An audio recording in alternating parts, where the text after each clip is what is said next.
갈라디아서 3장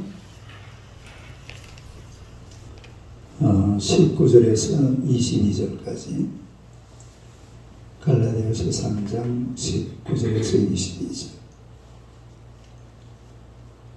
다 같이 읽겠습니다.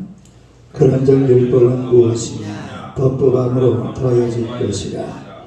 천사들을 통하여 한 중보자의 손으로 베푸신 것인데 약속하신 자손이 오시기까지 있을 것이라. 그 중보자는 한편 위한 자가 아니라 하나님은 한 분이시니라. 그러면 율법이 하나님의 약속들과 반대되는 것이냐? 결코 그럴 수 없느니라. 만일 능히 살게 하는 율법을 주렸다면 의가 반드시 율법으로 말미암았으리라.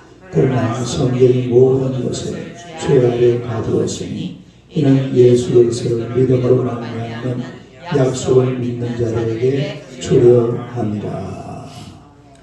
할렐루야. 인사하겠습니다. 오늘도 참으로 좋은 날입니다. 좋은 일을 위해 주로 믿습니다. 할렐루야. 오늘의 말씀으로 율법의 한계, 율법의 한계.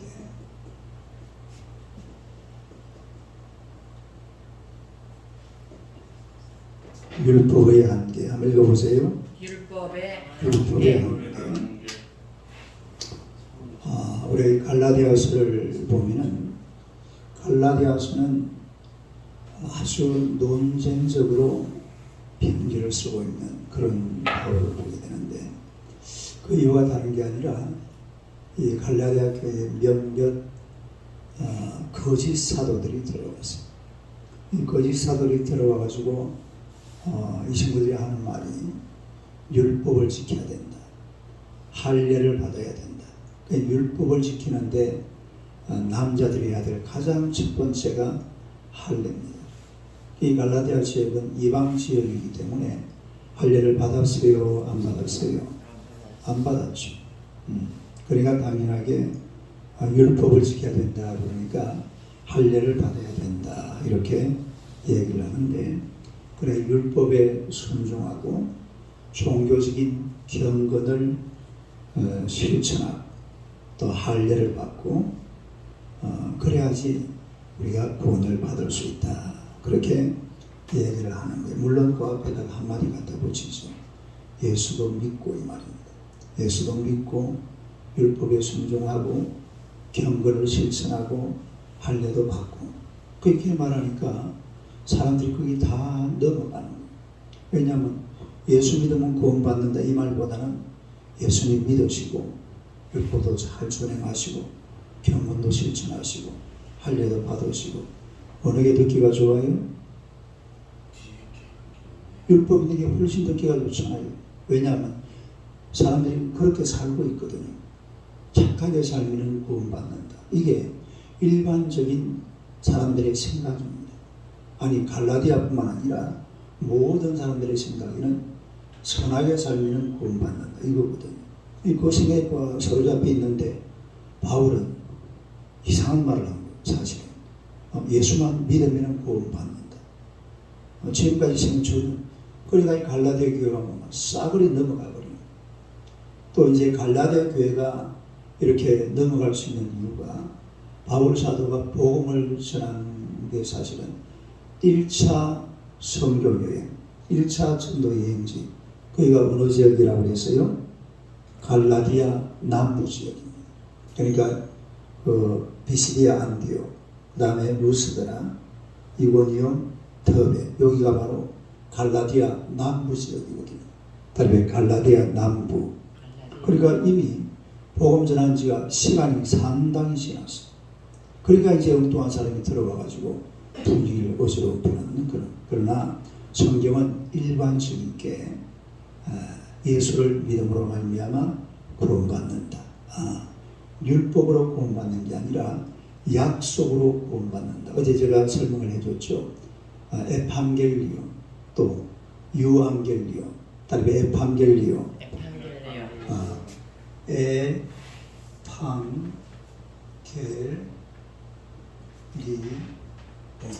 그 다음에 유, 안겔, 리, 보.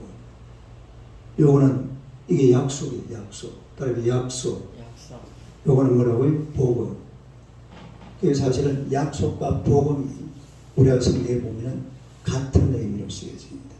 그러니까 약속으로 구원받는 것이지 율법으로 구원받는 게 아니다라는 게 성경의 논리고, 또 갈라디아 교인들에게 바울이 강조하는 그런 것인 걸 알 수 있는데, 우리 오늘의 말씀을 통해서 보면 율법의 한계를 보게 돼요.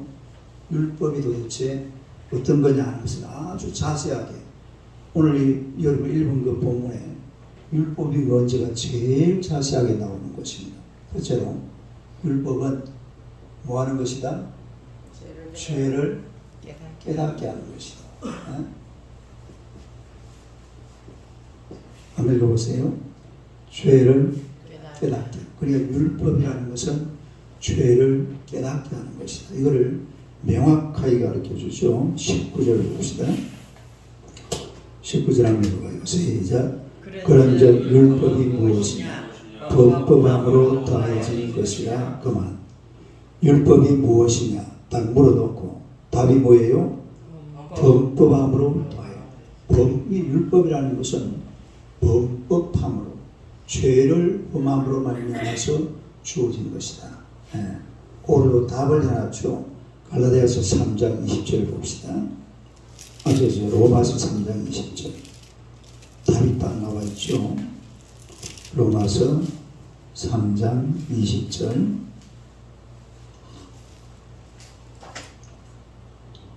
로마서 243페이지. 로마서 3장 20절. 로마 3장 20절 한번 읽어봅니다. 시작. 그러므로 율법의 행위로 그의 앞에 의롭다 하심을 얻을 자가 없나니 율법으로는 죄를 깨달으니라. 딱 답이 나와 있잖아요. 그러니까 갈라디아서 3장 19절하고 그리고 로마서 3장 20절 딱 보면은 율법이 뭐 하는 건지 정확하게 나와 있습니다. 그러니까 율법이라는 것은 범법함으로 주어진 것이고, 무엇 때문에 주어졌다고요? 범법함으로. 그리고 범법이 했으니까 죄가 있잖아요. 그러니까 그 죄를 깨닫게 하는 것, 이게 바로 율법이다, 그런 뜻이. 그래서 율법이라는 것은 그 한계가 죄를 깨닫게 하는 겁니다. 다른 죄를 깨닫게 한다. 요게 한계예요. 그럼 여기서 한 단계 넘어가려면 뭐가 돼야 됩니까? 죄를 처리할 줄 알아야죠. 근데 율법은 죄 처리를 못해요. 뭘 못해? 이 죄를 깨닫게 하지만은 죄를 처리하는 법을 하나님께서 율법에게 주지 않았다 이 말이에요. 이 그거를 누가 처리하는 거니까 복음이 처리하는 거예요. 복음, 약속이 처리하는 거죠. 그게 다른 거죠. 그 다음에 또 율법은 임시적인 겁니다. 임시적인 거. 뭐라고요? 임시적이다. 율법은 임시적인 것. 그 19절 다시 보세요. 갈라디아서 3장 19절. 다시 한번 읽어봐요. 시작. 그런즉 율법이 무엇이냐? 법법함으로 더하여진 것이라. 천사들을 통하여 한 중보자의 손으로 베푸신 것인데 약속하신 자손이 오시기까지 있을. 언제까지? 딱 나와 있잖아요. 이 율법이라는 것은 약속하신 자손이 뭐하기까지? 오시기까지. 이때만 존재하는 게 율법이라는 거예요. 약속하신 자손. 이 약속하신 자손이 누구예요? 이 바로 예수 그리스도입니다. 그래서 율법이라는 것은 영구적으로 존재하는 게 아니라 약속하신 자손이 오시기까지. 할렐루야. 그 누가 올 때까지? 예수님 올 때까지. 다시 말해서 복음이 올 때까지, 그때까지 한시적으로, 한시적이야. 한시적. 그러니까 우리 예수님이 오셔서 그야말로 율법을 아주 완성을 시켜버립니다. 율법을 뭐 해버린다고요? 완성을 시켜버립니다. 율법을 완성을 시켜버리니까 율법이 필요합니까? 율법이 필요 안 합니까? 필요 안 하죠. 이게 율법의 완성이라는 말이 무슨 말이냐면 예수님을 믿으면 죄 안 짓는다 이 말입니다. 우리가 뭐 교회 와서 실제로 하나님 내가 뭐 지난 한 주간에 알고 지었지 모르고 지었지 이러지만 뭐 죄 짓는 거 있습니까? 짜다라 없어요. 실제로 물론 우리가 돌아보면 죄인이죠. 그러나 실제로 죄 짓는 게 없어요. 또 정원사님 오늘 뭐 죄 지려고 노력한 적 있어요? 근데 어떤 목사님이요 성경 안 보고 기도 안 하는 것도 죄가 있어. 성경 안 보고 기도하는 것도 죄. 막 그거까지 또 너무 그래 막 하나님만 따지 뭐 성경도 보면 되죠. 안 볼 이유가 있습니까? 성경을 하루에 뭐 한두 장씩이라도 성경을 보면 되지. 그러니까 이 임신의 이 완성이라는 게 그 말입니다. 이 율법을 완성한다는 말. 예수가 들어오니까 율법은 별로 필요가 없는 거예요. 아니 뭐 죄질 생각을 안 하는데, 죄질 생각을 안 하고 있는데 율법이라는 것은 죄하고 범법함 때문에 오는 게 율법이라. 그리고 죄를 깨닫게 하는 거예요. 그러나 예수를 믿으니까 죄질 생각을 안 합니다. 그러니까 율법이 완성된 거라. 그래서 율법은 언제까지만 필요하다고요? 약속하신 자손, 다시 말해서 예수님이 오실 때까지만 필요한 게 율법이다라는 것을 가르쳐주고 있습니다. 그 다음에 세 번째는 이 율법은 중보의 손을 빌어서 주어진 겁니다. 누구를 통해서? 중보의 손을 빌어서 주어진 중보의 손을 빌어서 주어진 것. 한번 읽어보세요. 중보의 손을 빌어서 주어진 것. 그러니까 율법은 그 19절 다시 한번 보세요. 19절 한번 읽어봐요. 시작. 그런즉 율법은 무엇이냐? 법도함으로 더해진 것이라 천사들을 통하여 한 중보자의 손으로 베푸신 것인데 약속하신 자손이 오시기까지 있을 것이라. 그 다음에 20절요. 시작. 그 중보자는 한 편만 위한 자가 아니라 하나님은 한 분이시니라. 할렐루야. 그 보면은 이 율법은 중보의 손을 빌어서 주어진 것이다. 그러니까 이 중보라는 말이 무슨 말이냐면 중보라는 말은 중간에 서 있는 걸 말하잖아요. 그러니까 위에는 하나님이 계시고 위에는 누가 계시고 하나님이 계시고 밑에는 유대 백성이 있어요. 유대 백성. 유대 백성이 있고 이 중보는 당시에 누구냐면은 바로 모세입니다. 모세. 그 율법을 중보한 자가 누구란 말입니까? 하나님께서 천사들을 통해서 고래 해놨죠. 19절 다시 봐봐요. 19절 한번 읽어봐요. 시작. 그런즉 율법은 무엇이냐? 법도감으로 더해진 것이라 천사들을 통하여 한 중보자의 손으로. 그러니까 천사들을 통하여서 누구의 손으로? 모세의 손으로 이 말입니다. 그 말이. 천사들을 통하여서 모세의 손으로 하나님이 가지고 계신 것을 누가 받아서 천사들을 통해서 누가 받아요? 모세가 받아가지고 누구한테 전달해? 유대 백성이 전달했다. 요게 요 지금 구절을 설명하는 건데 중보의 손을 빌어서 주어진 것이다. 그러니까 율법이라는 것은 유대 백성들에게 주어질 때에 하나님 앞에서 직접 받은 것이 아니라 중보자의 손을 거쳤다 이 말입니다. 누구의 손을 거쳤어요? 중보자 모세의 손을 거쳐서 전달되어진 게 바로 율법이다.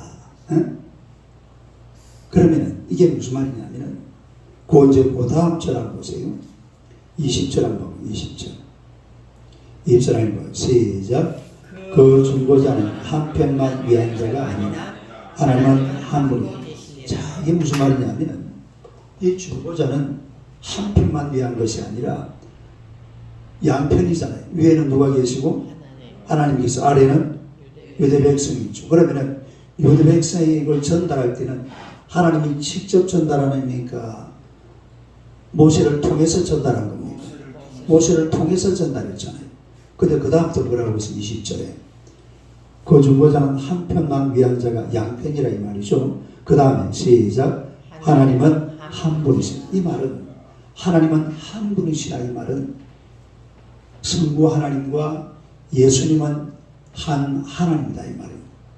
다르게 성부 하나님, 성자 예수님, 이분이 어떻게 된다고요? 한 분이시다. 그러니까 복음은 하나님께서 직접 전달하는 거예요. 누가 전달했단 말이죠? 예수님이니까 예수님 그분이 또 누굽니까? 하나님이잖아요. 그러니까 복음은 누가 직접 전달했다? 하나님이 직접 전달합니다. 근데 율법은 어떻게 됐죠? 하나님에게 있는 것을 모세가 받아가지고 유대 백성들이 줬다. 한 달이 건너서 넘어갔다 이 말이죠. 그래서 여기서 사실은 이 복음의 우월성을 이야기하고 있습니다. 다른 복음의 우월성, 율법의 열등성. 그러니까 복음보다는 율법이 어떠하다? 낫다 이 말이죠. 열등하다. 복음이 우월하다. 아니 뭐 우월하다 뭐 낫다 이런 개념보다는 복음으로 구원받는다 이 말입니다. 복음으로. 역할이 다르다. 그 다음에 설명을 하겠지만 역할이 다르다는 역할이 다르다. 뭐가 달라요? 그래서 이 지금 보면은 율법이라는 것은 중보의 손을 빌어서 주어진 그런 것이기 때문에 복음보다는 열등하고 또 복음이 훨씬 우월하다라는 것을 얘기를 해주고 있습니다. 그 다음에 네 번째는 또 이 지금 우리가 제목이 뭐예요? 율법의 한계. 읽어. 시작. 율법의 한계를 지금 이야기하고 있는 거예요. 그 다음에 네 번째는 또 율법은 생명을 줄 수 없습니다. 뭘 줄 수가 없어요? 여기 이제 답이 생명을 줄 수 없다.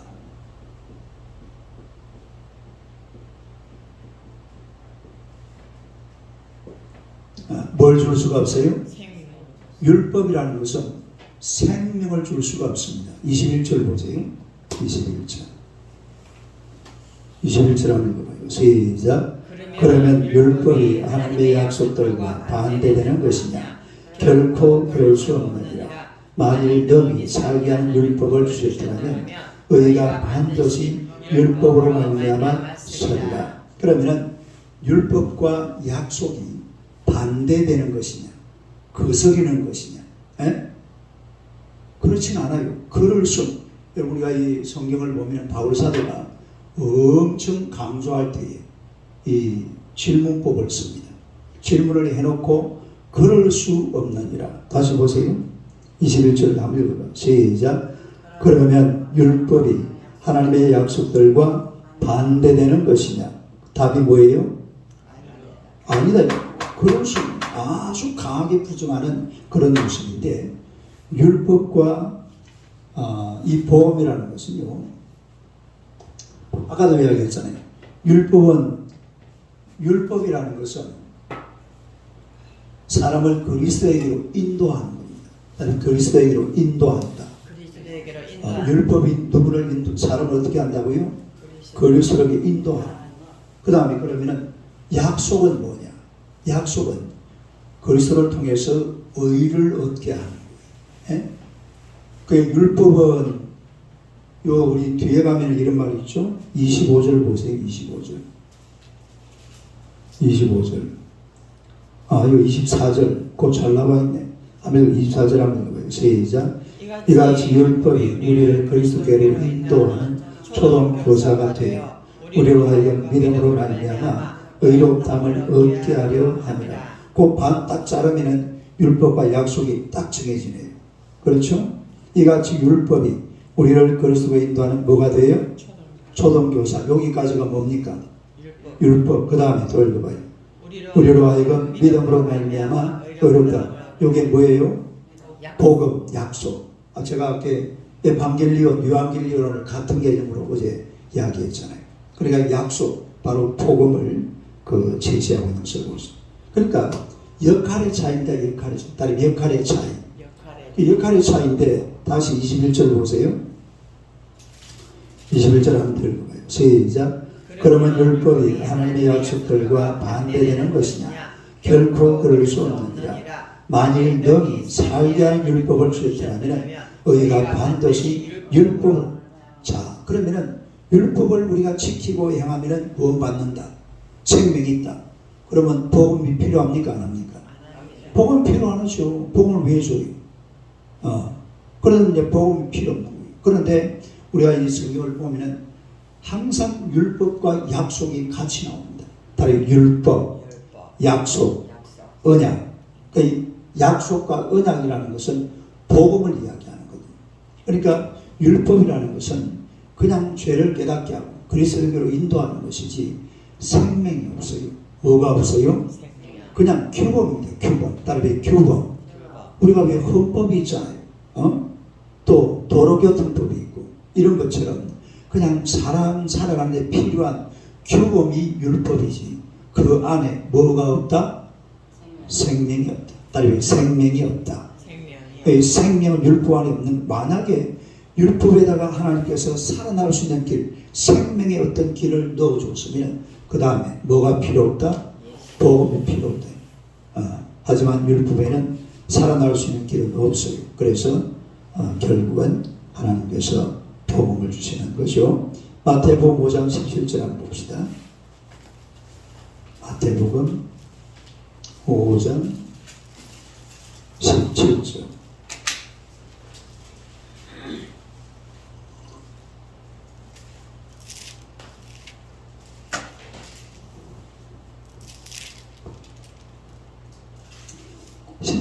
요 한번 읽어봐요. 시작.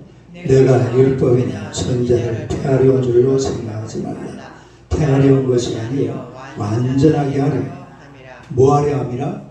완전. 이 완전하게 한다는 이 개념 속에 생명이 들어있는 겁니다. 뭐가 들어있어요? 생명. 그래 율법에는 뭐가 없다? 생명이 없다. 그냥 경험일 뿐이에요. 그러나 이것을 이제 완성을 시키는데 필요한 게 뭐냐면 생명이 필요한데 그 생명이 누구를 통해서 주어진 겁니까? 예수님을 통해서 주어졌기 때문에 우리 예수님께서 율법의 완성자다. 그러니까 여러분 기독교라는 종교는 완벽한 종교, 아니 완벽한 종교. 논리적으로 정확합니다. 합리적으로 아주 합리적이고 논리적으로 막히는 게 하나도 없어요. 이런 게 율법과 이런 데서도 나타나는 모습. 마지막 다섯 번째로 또 율법이 이제 마지막 한계가 뭐냐면 이 율법은 모든 사람을 죄 아래 가둡니다. 어디에다 가두어요? 다섯 번째. 모든 사람을 죄 아래 가둡니다. 한번 읽어보세요. 모든 사람을 죄 아래 가둔다. 어디에다 가두어요? 죄 아래. 다시요. 갈라디아서 3장 마지막 절 보세요. 마지막 절 22절 22절 한번 읽어보세요. 시작. 그러나 성경이 모든 것을 죄 아래 가두었으니 이는 예수 그리스도를 믿음으로 말미암는 약속을 믿는 자들에게 주려함이라. 이 성경은 바로 율법을 말하죠. 그러나 성경이 이랬는데 율법이 모든 것을 어디에다 가두었어요? 죄 아래. 이 죄 아래 가두다 이 말은 원어에 보면은 절망의 구렁텅이, 다음에 절망의 구렁텅이에 집어 던진다 이 말입니다. 또 이 원어는 지하 독방에 가두는 걸 말합니다. 어디에다 가둬버려요? 지하 독방에 가둬가지고 율법이라는 놈이 찾아와가지고 막. 그러니까 여러분 사람이요 율법적인 사람이 되면 안 돼요. 복음의 사람이 돼야 돼. 할렐루야. 그 율법적인 사람이라는 것은 무슨 말이냐면 너 어제 이렇게 했어 안 했어? 너 어제 잘 살았어 못 살았어? 너 그딴 식으로 살아서 되겠어? 여러 개 전부 다 뭐예요? 이게 율법이에요. 복음은 아이고 어제도 힘들었지, 어려웠지, 이 격려해주고 세워주고 이게 복음이 따로 복음. 그 율법이라는 것은 헌법 조항을 딱 떼놓고 너 아니 이 조항에 보니까 너 어제 이렇게 안 살았네. 이게 뭐야? 예수 믿는 사람이 이래가지고 돼? 이게 율법이에요. 복음이라는 것은 아유 어제도 세상 사는 게 어렵지. 요즘 코로나 때문에 너무 힘들지 않아? 요즘 오미크론이요. 엄청 확산 속도가 빠르다. 응? 지금 하루에 한 2, 3만 명씩 나올 가능성도 이제 그런 이야기가 어제 보니까 나오더라. 이게 복음이 다리 복음. 어차피 세상 사는 건 어렵잖아요. 힘들고. 아니 뭐 편안한 사람이 누가 있어요? 응? 아무 일도 없고 막 그냥 띵까띵까 그러고 맨날 막 그냥 신나고 막 그런 사람이 있어요? 단 한 사람도 없습니다. 다 세상 살면서 나름대로 힘들고 어렵고 마음에 고통이 있고 삶에 괴로움이 있는 이게 인생인데 사람을 만날 때마다 아이고 어떻게 평안하십니까? 요즘 힘들고 이렇게 나가야죠. 아니 당신 말이야 뭐 이렇다며 저렇다며 이래가 되겠어? 그래가지고 되게 이게 율법적인 사람이에요. 율법적인 사람. 이게 율법이 바로 여러분 성경에 봐봐요. 바리새인 이런 사람들 나오면 맨날 따집니다. 그냥 예수님 보고 따지고 뭐 창기들 보고 따지고 죄들 보고 따지고 이게 바리새인들의 직업이 그래요. 직업이 그런 게 아니고 그게 바로 율법적인 사람이라 이 말이에요. 그러니까 율법이라는 것은 이 방금 제가 설명했죠. 죄 다시 22절 보세요. 22절 한번 읽어봐요. 시작. 그러나 성경이 모든 것을 죄 아래 가두었다. 이 원어가 그렇다 이 말입니다. 흑암의 구렁텅이에 집어 던져버린다 이 말이에요. 또 독방에 가두어버린다. 이 사람을 거기다 가두어놓고 오도가도 못해. 그런데 문제는 고래해 놓으면 사람들이 누구를 찾아가야 돼요? 네, 할렐루야. 그래서 율법이 필요한 거예요. 그렇게 더 던져 놓으면은 거기서 막 헤매다가 올라와서 어디 빛 없나 빛을 찾아가는 거죠. 그 빛이 누굽니까? 그분이 바로 예수 그리스도예요. 이게 바로 율법이 하는 일입니다. 네? 이 율법이라는 것은 막 사람들을 힘들게 하고 고통스럽게 하고 죄를 뭐 정죄를 하고 막 이래 하지만은 그러고 나서 사람들이 나 너무 힘들어 너무 고통스러워 너무 괴로워 그러다가 빛을 발견하는 거예요. 그 빛을 보는데 누가 계십니까? 거기에 예수님이 계신다 이 말. 이게 바로 율법의 역할인 거죠. 이 율법은 요까지만 하면 되는 거예요. 이제 그 다음은 누가 하실 거예요? 예수님이 하시니까 이제 율법이 더 이상. 그런데 문제는 갈라디아 교회는 이 율법이라는 녀석이 그까지 하려고 그러니까 이제 문제가 되는 거죠. 율법이 생명까지 나누려고 그러니까 이게 이제 바울 사도에게 딱 걸려버린 거죠. 이래가지고 공격하는 책이 바로 이 책입니다. 갈라디아서라는 것을 알 수 있어요. 베드로후서 1장 4절, 베드로후서 1장, 요한계시록 조금 앞이죠. 384페이지, 베드로후서 1장 4절.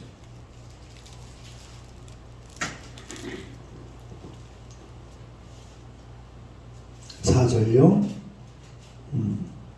한번 읽어봐요. 시작.